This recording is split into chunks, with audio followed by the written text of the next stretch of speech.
नमस्कार विद्यार्थी मित्रांनो. आज आपण बघणार आहोत अशा 10 घडामोडी ज्या तुमच्या पुढच्या कोणत्याही एक्झाम मध्ये विचारल्या जाऊ शकतात. चला तर मग व्हिडिओला सुरुवात करूया. पण सुरुवातीला बघूया काल विचारलेला खास प्रश्न जो आहे, भारतातील 6वे पूर्ण साक्षर राज्य म्हणून कोणत्या राज्याला मान्यता देण्यात आली आहे? या प्रश्नाचं योग्य उत्तर आहे पर्याय क्रमांक ए, उत्तराखंड. उत्तराखंड हे भारतातील 6वे पूर्ण साक्षर राज्य ठरले आहे. उत्तराखंड पूर्वी मिझोराम, गोवा, त्रिपुरा, हिमाचल प्रदेश आणि सिक्कीम ही राज्ये पूर्ण साक्षर घोषित झाली होती. उत्तराखंड राज्याबद्दल जाणून घ्या. स्थापना करण्यात आली होती 9 नोव्हेंबर 2000 रोजी. हिवाळी राजधानी आहे देहरादून आणि उन्हाळी राजधानी आहे गैरसेन. अधिकृत भाषा वापरली जाते हिंदी आणि संस्कृत. मुख्यमंत्री आहेत पुष्कर सिंग धामी आणि राज्यपाल आहेत लेफ्टनंट जनरल गुरमीत सिंग. प्रमुख राष्ट्रीय उद्याने आहेत जिम कॉर्बेट राष्ट्रीय उद्यान, नंदादेवी राष्ट्रीय उद्यान, व्हॅली ऑफ फ्लावर्स राष्ट्रीय उद्यान आणि राजाजी राष्ट्रीय उद्यान. प्रमुख धार्मिक स्थळे आहेत चारधाम, हरिद्वार आणि ऋषिकेश आणि हेमकुंड साहिब. आता सुरुवात करूया आपल्याच्या टॉप 10 महत्वाच्या प्रश्नांना. एकूण 10 प्रश्न आजच्या व्हिडिओमध्ये आपण बघणार आहोत आणि त्या 10 प्रश्नांपैकी आजचा पहिला प्रश्न आहे, आयसीसी हॉल ऑफ फेम मध्ये स्थान मिळवणारे 12वे भारतीय क्रिकेटपटू कोण ठरले आहेत? योग्य उत्तर आहे पर्याय क्रमांक बी, सौरव गांगुली. माजी भारतीय कर्णधार सौरव गांगुली यांचा आयसीसी हॉल ऑफ फेम मध्ये समावेश करण्यात आला. ते आयसीसी हॉल ऑफ फेम मध्ये स्थान मिळवणारे 12वे भारतीय क्रिकेटपटू ठरले आहेत. आयसीसी हॉल ऑफ फेम काय आहे? तर हा आंतरराष्ट्रीय क्रिकेट परिषद कडून दिला जाणारा क्रिकेटमधील सर्वोच्च वैयक्तिक सन्मानांपैकी एक आहे.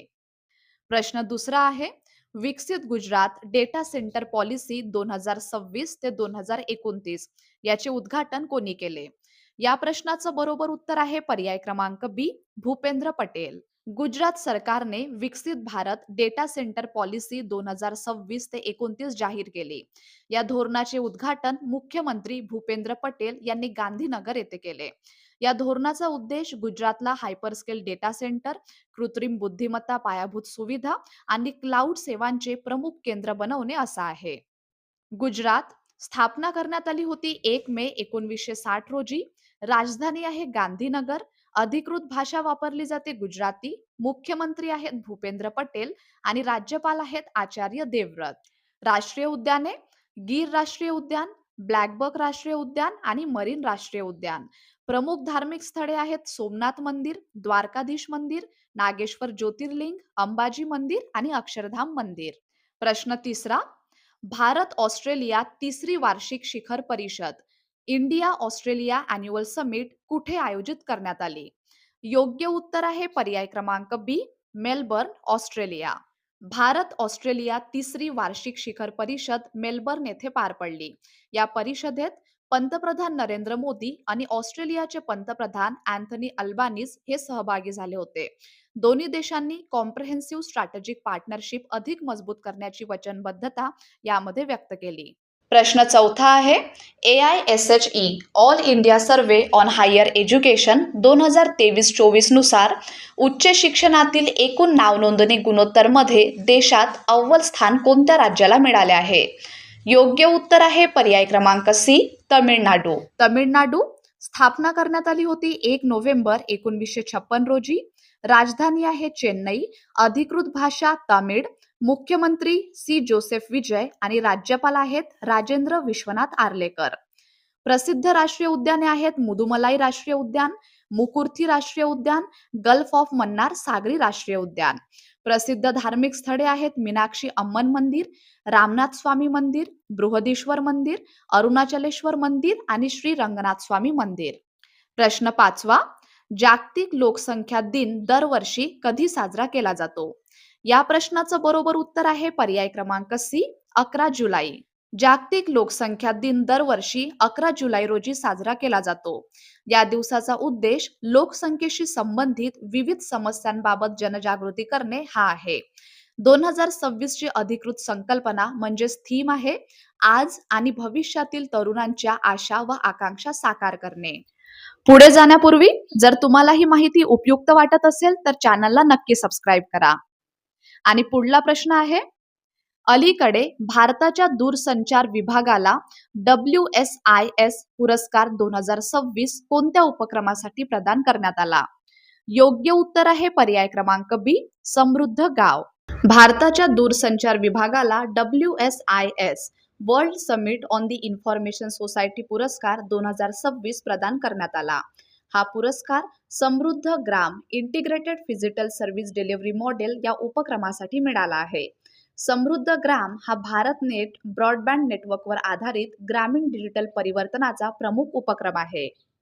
प्रश्न 7वा, दिल्लीमध्ये महिलांसाठी आणि ट्रान्सजेंडर प्रवाशांसाठी सुरू करण्यात आलेल्या डिजिटल प्रवास कार्डचे नाव काय आहे? प्रश्न 7चं योग्य उत्तर आहे पर्याय क्रमांक बी, पिंक सहेली स्मार्ट कार्ड.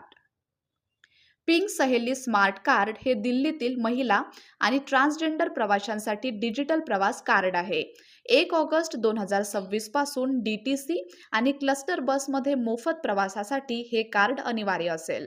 2 मार्च 2026 रोजी राष्ट्रपती द्रौपदी मुर्मू यांच्या हस्ते या योजनेचा शुभारंभ करण्यात आला आणि या योजनेचा लाभ दिल्लीतील 12 वर्षे व त्यावरील महिला आणि ट्रान्सजेंडर रहिवाशांना मिळणार आहे. प्रश्न 8वा आहे, 8व्या खेलो इंडिया युवा स्पर्धेचे आयोजन कोणते राज्य करणार आहे? प्रश्न 8चं योग्य उत्तर आहे पर्याय क्रमांक बी, तेलंगणा. तेलंगणा स्थापना करण्यात आली होती 2 जून 2014 रोजी. तेलंगणाची राजधानी आहे हैदराबाद. अधिकृत भाषा वापरली जाते तेलुगू आणि उर्दू. मुख्यमंत्री आहेत अनुमुला रेवंत रेड्डी आणि राज्यपाल आहेत शिवप्रताप शुक्ला. प्रमुख राष्ट्रीय उद्याने पुढील प्रमाणे आहेत: महावीर हरिण वनस्थळी राष्ट्रीय उद्यान, मृगवनी राष्ट्रीय उद्यान आणि कासू ब्रह्मानंद रेड्डी राष्ट्रीय उद्यान. प्रमुख धार्मिक स्थळे आहेत यादाद्री लक्ष्मी नरसिंह स्वामी मंदिर, भद्राचलम श्री सीता रामचंद्र स्वामी मंदिर, बसरा सरस्वती मंदिर आणि जोगुलांबा देवी मंदिर. प्रश्न 9वा, मी भूमी मी हक्कू हा कार्यक्रम कोणत्या राज्याने सुरू केला आहे? तर प्रश्न क्रमांक 9चं योग्य उत्तर आहे पर्याय क्रमांक बी, आंध्र प्रदेश. मी भूमी मी हक्कू हा आंध्र प्रदेश सरकारचा उपक्रम आहे. या कार्यक्रमाचे नेतृत्व मुख्यमंत्री N. चंद्रबाबू नायडू करत आहेत. या उपक्रमाचा उद्देश काय आहे? तर शेतकऱ्यांचे जमिनीवरील हक्क मजबूत करणे, जमिनीचे वाद कायमस्वरूपी सोडवणे आणि त्रुटीमुक्त पट्टेदार पासबुक वितरित करणे असा या उपक्रमाचा उद्देश आहे.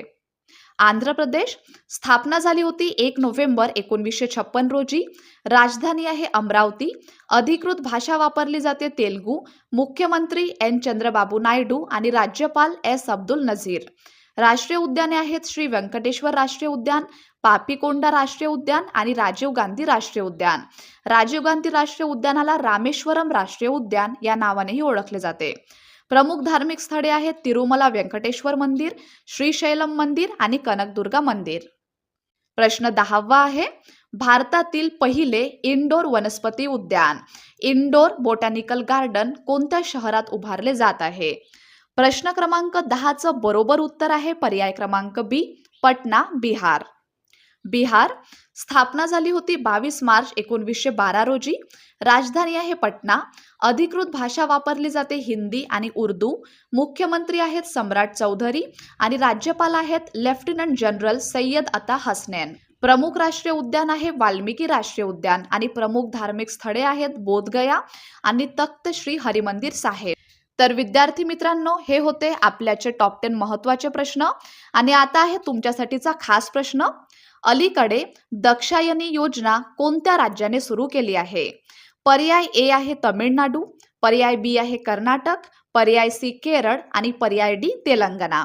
प्रश्नाचं उत्तर तुम्हा सर्वांना कमेंट बॉक्समध्ये द्यायचं आहे. उत्तर चुकलं तरी काही हरकत नाही, पण प्रयत्न सगळ्यांना करायचा आहे. चला तर मग विद्यार्थी मित्रांनो, उद्या पुन्हा भेटूया नवीन प्रश्नांसोबत. धन्यवाद.